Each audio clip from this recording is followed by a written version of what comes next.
Yeah. If anyone wants to say something, you can pass them the mic. Okay. But yeah, I'm right here chilling, Aguadilla. I told y'all this vacation isn't that serious. I'm really doing nothing for real. But you know what? I got a cool host right here, Iana, and friends.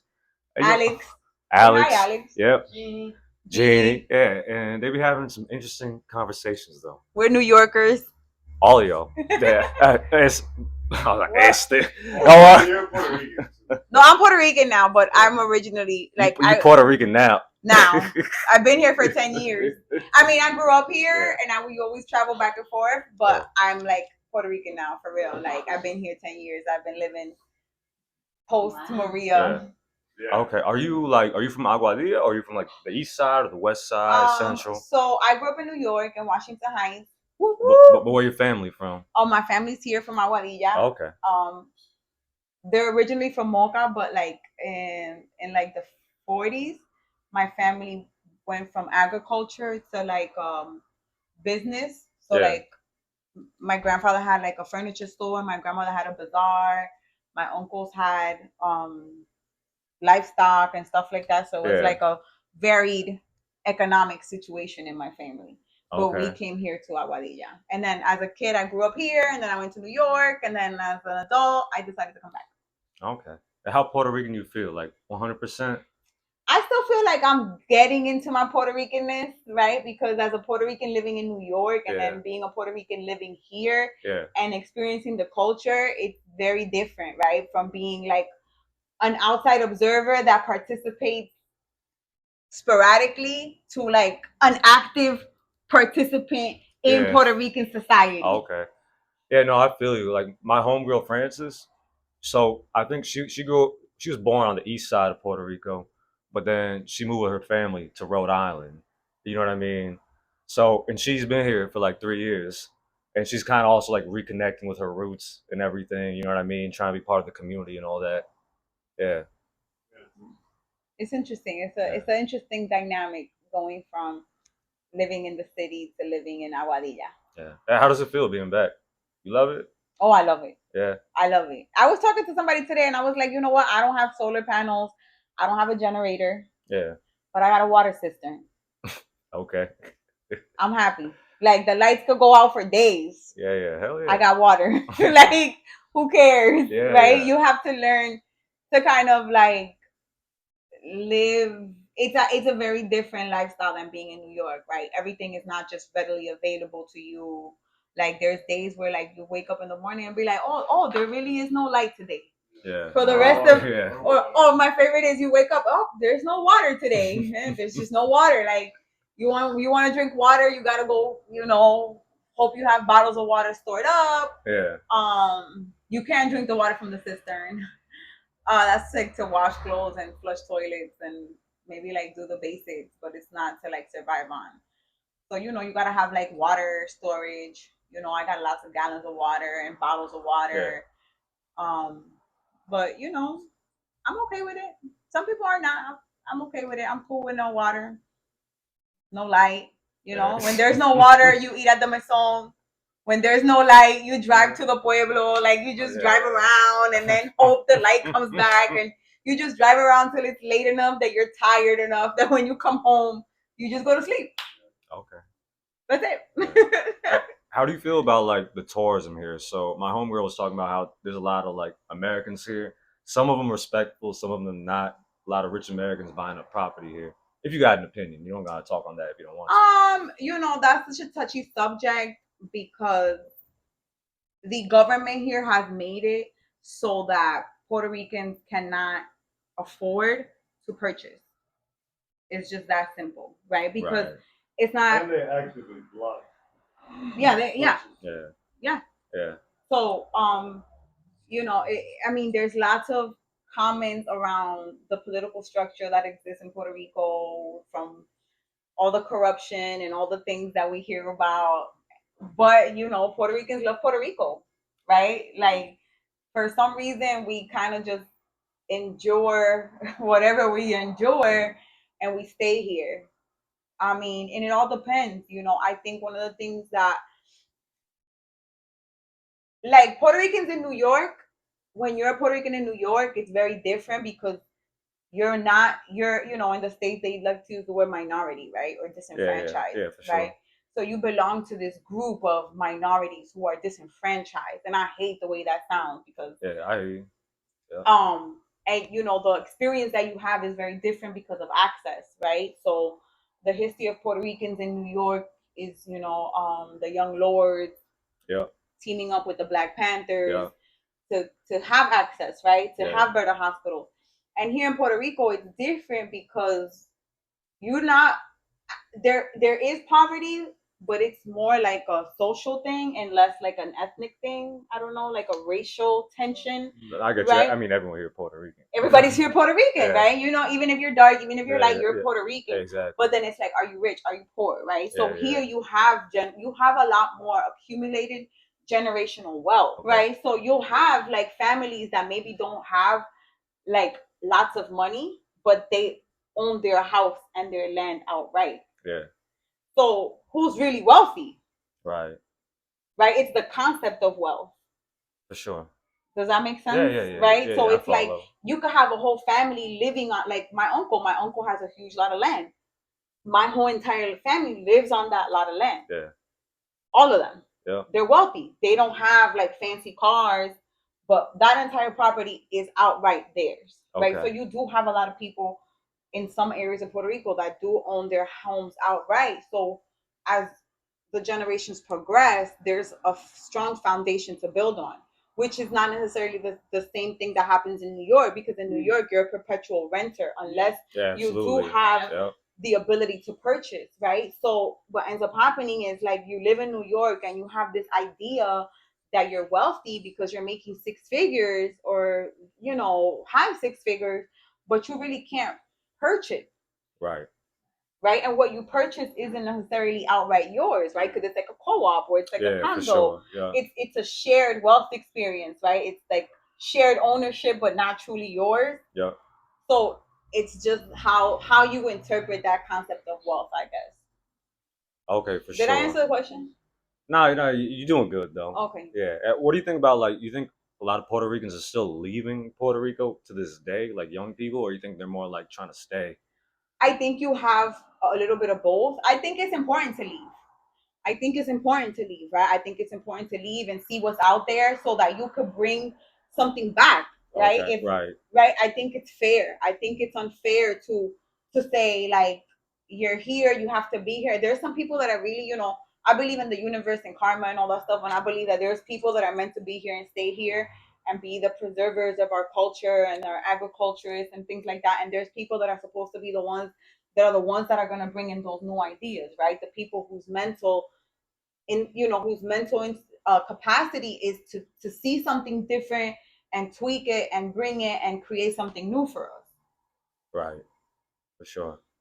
I mean, I think on that tip too, like on the diasporic tip, I think it's relative to a lot of things, and I think that like when people leave, you look at infrastructure, you look at reasons why, right? Mm-hmm. For So, sure. so I think in one sense, like as a New Yorker, we're bound to Puerto Rico. Like we're like cousins or brothers and sisters, Yeah. because our identity has grown together because of that diasporic history, Mm-hmm. right? Now, but then so much is lost, but then so much is gained, right? Mm-hmm. So when you speak of art, I'm an artist. Yeah. So this diaspora, the conversation I'm a part of is the art conversation. Salsa, graffiti, hip hop, breakdancing. Yeah, that's New York as That's New hell. York. For sure. That's Puerto Rico, bro. Yeah. Mm-hmm. None of that happened without Puerto Rico. Yeah. Maybe hip hop, but not breakdancing. Crazy Legs, Puerto Rican. Yeah. Yeah. So all of that, you know what I mean? You're not putting one race on it, right? But we don't differentiate, right? Mm-hmm. So that was one layer of the diaspora, right? And as an artist, that's a huge conversation. Like the guys who leave and go to New York and make art, or the ones who are still here making art, right? And I think so much of that is based on a lot of different things, and infrastructure being one of them. So I've seen like young diaspora happens when there's lack of growth both intellectually and monetarily. Mm-hmm. So I think like when in a lot of like you could say like almost like Middle East or like Lebanon, bro. A lot of these countries they're just leaving because there's not that vibrance of like culture that they're finding, right? Whether it's the society's too conservative or there's certain infrastructure, right? But you see a lot of diasporas for various reasons. I think Puerto Rico has a unique one because one, they can freely leave and come back. For sure. Yeah. So that diaspora, and you can maybe speak on that in terms of identity, but I think it's a very unique thing. And like from what I've seen is that artistically, that's why I wanted to speak as art, like that diaspora through art has only grown the culture, right? So I think a lot of times when we essentially, it's like the term brain drain. I don't know if you've heard that. Yeah, right? yeah, Where you yeah. like take all the smart minds. We bring Yeah. I know what you're talking about. You know, and that happens, and that's happened here. But it's also created. It's also been like so positive for the culture, right? Mm-hmm. But then I think where we're at now, and I'm also like I'm an activist, and I'm like, so I'd be speaking crazy for kind of like a global. No. Like Puerto Rico. You good, bro. You good. Yeah, I'm gonna speak my truth. And also, Puerto Rico is it's a powerful metaphor. It's a very small place, a very powerful place, a very proud place. Yeah. So it can be a metaphor for other global potential, right? But I think that in terms of the artistic diaspora and things that are happening culturally, how can we translate that back, right? In the same way where situations in Gaza, all this, we're so amped by sort of this like resurgence of thoughtfulness and like awareness, but how can we kind of create a lasting change both here back home? And that's really what we're talking about. Like, this gentrification isn't just New York. It's not just PR. Like, you want to talk about tourists buying up houses? Yeah, let's talk about New York. Man, talk about DC. Like you talk about Mexico City. Mexico City. Yeah, you can talk about Paris. Right. You can talk about, you know what I mean? So the conversation it's not, and that's what's important too, where it's like PR in certain places that are clearly have had a worse deal than others, but we can't speak as victims, right? We speak as like collaborators in a new like understanding. And that's why I'm like, I'll speak my truth because my truth ain't so different from yours. Yeah. I'm just not from I'm from a different island. Yeah, it's a You're from a different island. Yeah. And it's like, but if we kind of combine it, then, and so we're layered there. And like, that's my thing with the diaspora is that like, there is a loss, and we're talking about certain jobs that aren't here anymore. Also, bro, they're closing how many schools? Oh. So if you want to be an educator and move your education to a certain level, and they're closing all the schools, and you can't work. But that's a different layer. But you know what it is? Anyways, it also comes with colonialism, right? Right. So it's like, you know, I'm gonna use a crazy analogy. And if you understand me, you understand me. Okay? All right. So have you ever read The Hunger Games? I haven't. So you haven't? No, I wouldn't know. So I couldn't tell you.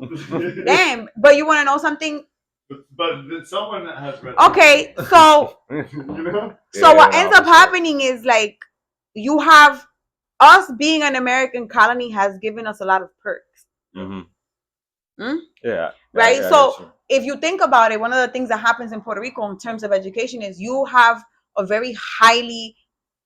lot of people educated in Puerto Rico. Why? Because we get a Pell Grant. Yeah. So we have the economic resources to be educated at a college level. Right. So this is a place where you'll meet people and you'll be like, oh, my great grandfather was an engineer. My grandmother was a pharmacist. And I'm a cardiologist. And my husband, you know what I'm saying? Like you have generational intellectual like wealth. Yeah. Right. That's another thing. So what happens is like in order to keep people controlled, you can't have them be too smart. For sure. Well, you definitely can't give them jobs. Yeah. No, I get what you're saying. I ain't never watched the Hunger Games, but I know what you're saying. You can't keep, right? To become masters. Exactly, right? So you give them enough that they think that they're superior to others.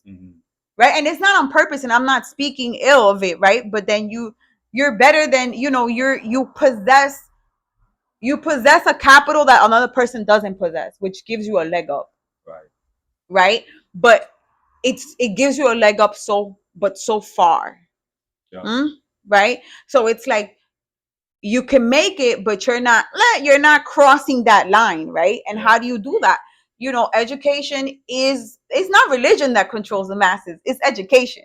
Mm-hmm. Right? Because if you keep a people ignorant, then they're going to believe whatever you say, and they're going to go along with whatever you do, right? So what happens is, like, we give people the education that they think they need, but really, how much education are they really getting, right? Like, I'm an education major. Like, I have almost a PhD in education. Okay. Right? I went to Columbia University. I have a master's from Columbia University in education. I've worked in education for many years, and I've seen how education works to teach people how to be at the bottom and groom people how to be at the top.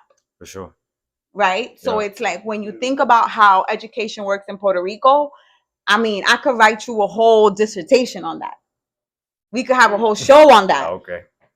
Because it's systemic, it's intentional, there's a point to it, right? There's certain things that are put in place so that people know just enough to make enough money to buy a nice house, to have a nice car, to go on good vacations, but not enough money to really, not to live with the scarcity that it takes for you to have an upheaval. Well, I feel that for sure with America in general. What? No, No. I feel like a revolution, the reason it can't happen in America is because people just feel like comfortable enough. You feel me? Like, I don't know if y'all remember, like, a few years ago in France, they decided to move, like, the retirement age from 61 to 62. And they started, like, throwing Molotov cocktails. They was going crazy, burning cars over that. But in America, they want to keep us comfortable enough that we don't rebel like that. And that's what happens here. You're comfortable, right? You're comfortable. So that's not that deep. But why I reacted to this comfortability thing is, if you read about this guy called Betances. Mm-hmm. Okay, he was a doctor, an abolitionist, Puerto Rican doctor, abolitionist, and revolutionary.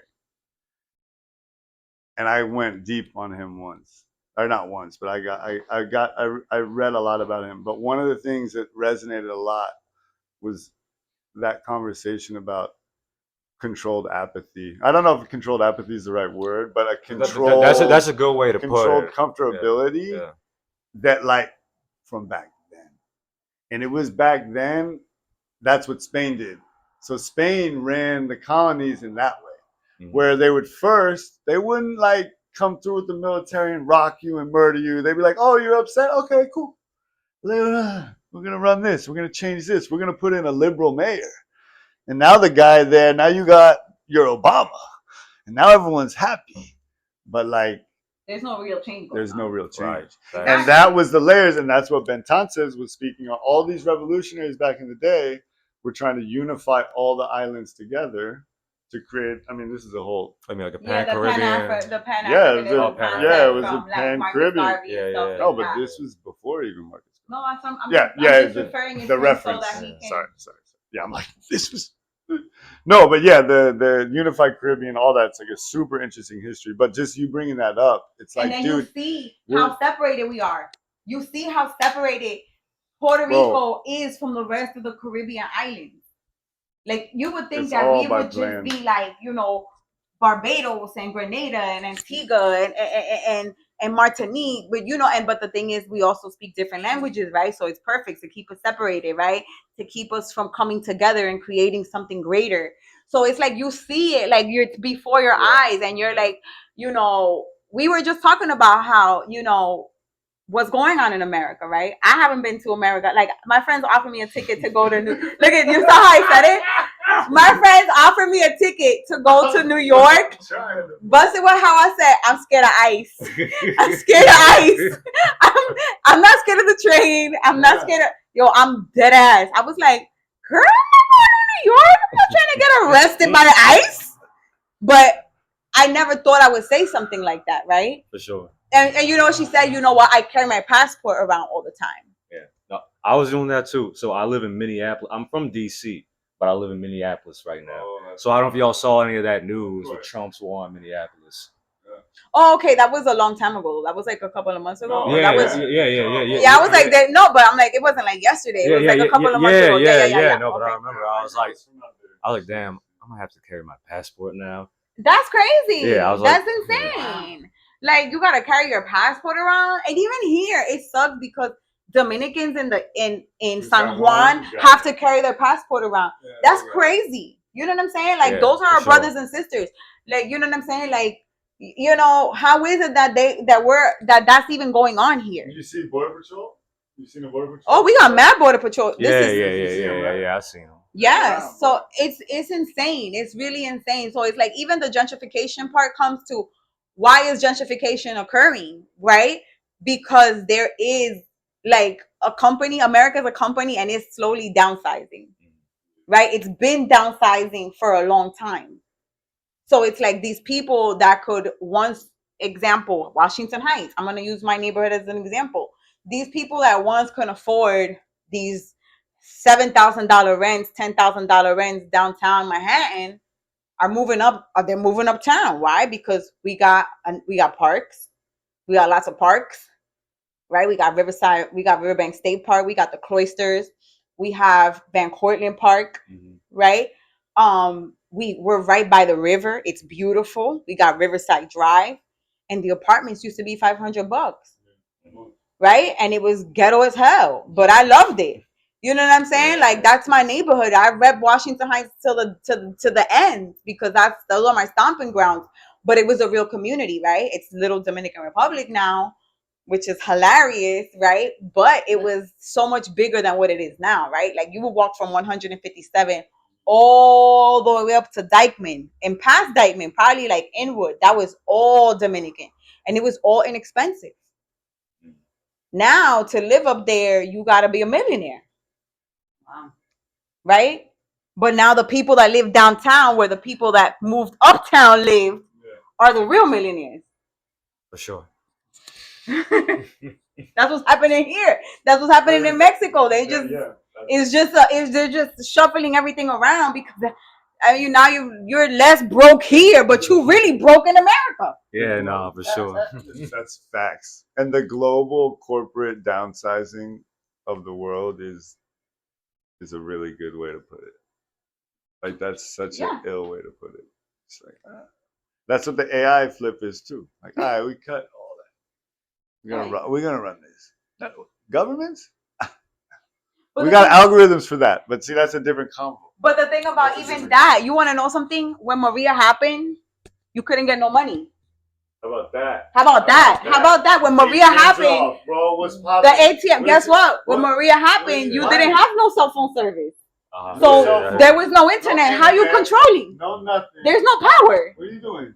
What store's opening? What are we doing? Like what? You want money? And this wasn't no like, oh, okay, we're good. Months, bro. No bread for months.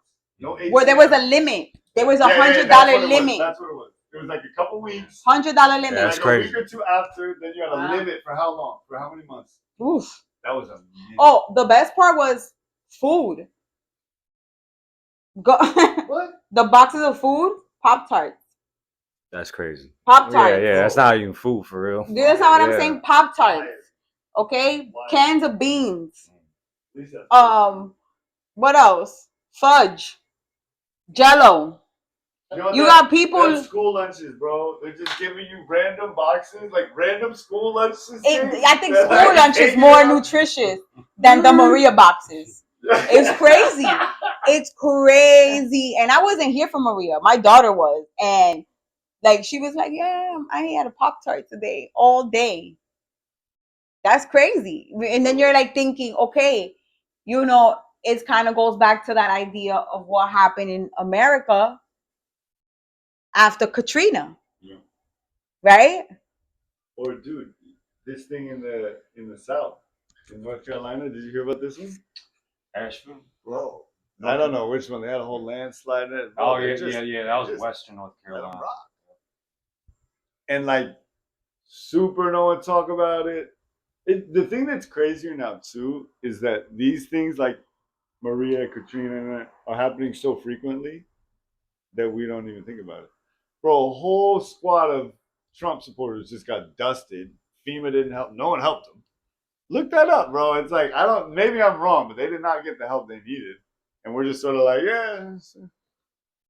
Even they're doing it to their own people. I think it's like, what this is. The further these combos go, they just get darker and darker. The darker and they then you're get. like, cool. So like, how's your spiritual life, man? Like, what's your relationship with God, bro? Spiritual. No, what's your relationship with God? That's as far as it goes. Spirit. That's where this goes. Like, how's your relationship with God? Does it come in a Starbucks cup? Yeah, not that. Not that spirituality. It's like, yo. No, but that's what I'm saying. That's what it's been reduced to. No, does it come in a... What I'm saying is like, how are you with God, bro? Okay, and I'm telling you that this whole shit is coming down fast. But that's what I'm saying. People find God in a Starbucks order. Like that's what it's been reduced to. Well, that's what you're saying. Do you know what I'm saying? Yo, like that's a whole other part. Like you live in a society where it's just like so boring. It's so boring. Like everything is like cookie cutter. Everybody's like the same. Oh yeah, for sure. I mean, through social media and all that. It's like social media sometimes is like una mierda. And it's like, oh hi. My favorite is this shit. I'm like, what the fuck is that? I don't even know that one. Like when they're gonna, you're like, what? And it's like it's Insta famous. Everything is Insta. Nothing is lasting. Everything is temporary. Nothing is solid. Like, and I think it's great. I think it's part of the cycle of societies, right? Like how old are you? 31. Okay, we're in our 40s, so we're 10 years older than you. We saw Russia fall. Came back harder than ever. They're like, what? Big gangsters on the fuck out of here. What? Light work. In a generation. What? In a generation. What? Light work, bro. Light work. Chilling. Like 30 years. And you think about 30 years, and is 30 years really a long time? Yo, Russia fell in the 90s. It is now 2026. Beast. Yeah, I mean, like China too. China, but then you see there's this documentary that I love, how China became rich, and it gives you a breakdown of what was the strategic plan that these motherfuckers came up with to come up. Like they had a strategic come up plan. Oh, and they did it, and they executed. And they executed it. And now guess what? Look, made in China. Your iPhone, made in China. Your furniture, made in China. Those glasses, made in China. With fucking 5 cents, they made that shit. And Puerto Rican ass glasses made in China. You know what I'm saying? Exactly. Like you go to the souvenir store here. No, that was the souvenir store is my favorite thing because nothing in the souvenir store is made here. I didn't want to bring that up because I didn't want to be that guy. But I was like, go to the spot. China. As the artist. Now, there's still the homies. This is the craziest thing. And I don't want to hate too hard, but I'm an artist, so I have to like I was making sure it's on. I have to speak on it. So you'll still see them, and there's 2 by Jeannie's house. You'll see the craftsmen, bro, and they're at the fairs or they're on the block, bro, just outside with their crafts, right? The old school crafts that every culture has. They're craftsmen, bro. They're not in any of the shops. Nope. Every shop you go to on the block, bro, is gonna be some China shit. I don't want to say everyone, but yes. But it's like the way they flip the artist, bro. That's what I'm saying. Like the layers of control that they're trying to like wash us all out. Like that whitewashing of cookie cutter crazy. And you boring society. Yo, it's really sad. And you have to support the guys. Because when you see them, you'll see the dudes, bro. They're out there hustling their craft. And then you'll go into the shop and it's the same craft made someplace else, thousands of miles away. But yeah, yo, life's crazy. I appreciate y'all for sharing your opinions. You're welcome. We talk a lot. No, talk all night. No, we can keep talking off camera. So I think I'm gonna edit some of these clips into my vlog, and then I'll also release this as a raw podcast. So it'll be 2. Nice. Yeah. I don't have any social media like that, so nice meeting everybody. Hey, but if y'all need like a place to stay in Aguadilla. Oh yeah. Iana, look her up on Airbnb. It's Maruca's Beach and Yoga House, I think. Yeah, something like that.